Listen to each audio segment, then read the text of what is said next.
खबर आपको देंगे, जिला शिकारपुर में पुलिस एहलकार भी गैर महफूज हो गए हैं। कच्चे के इलाके को कोट शाहू थाना पर डाकुओं ने हमला करके एसएचओ हेड मोहर्रर समेत 5 एहलकारों को अगवा कर लिया है। इस पर बात करेंगे। डॉन न्यूज के नुमाइंदे इमरान बरोही हमारे साथ मौजूद हैं।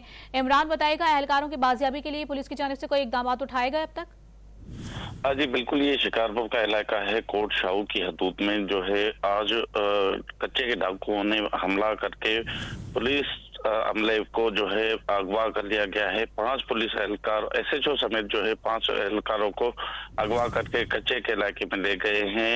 एसएसपी शिकारपुर का कहना है कि वहां पर भारी नफरी जो है कच्चे के इलाके में रवाना कर दी गई है और डाकू पुलिस एहलकार डाकुओं को जो है कच्चे की तरफ ले गए हैं, जिनकी बाजियाबी के लिए वहां पर ऑपरेशन शुरू कर दिया गया है। और जब तक ये पुलिस एहलकार जो बाजियाब नहीं होते तब तक वहां पर ऑपरेशन जारी रहेगा। जी, पुलिस एहलकारों की बाजियाबी के लिए ऑपरेशन जारी है। तफसीलात बता रहे थे इमरान बरोही। बहुत शुक्रिया आपका।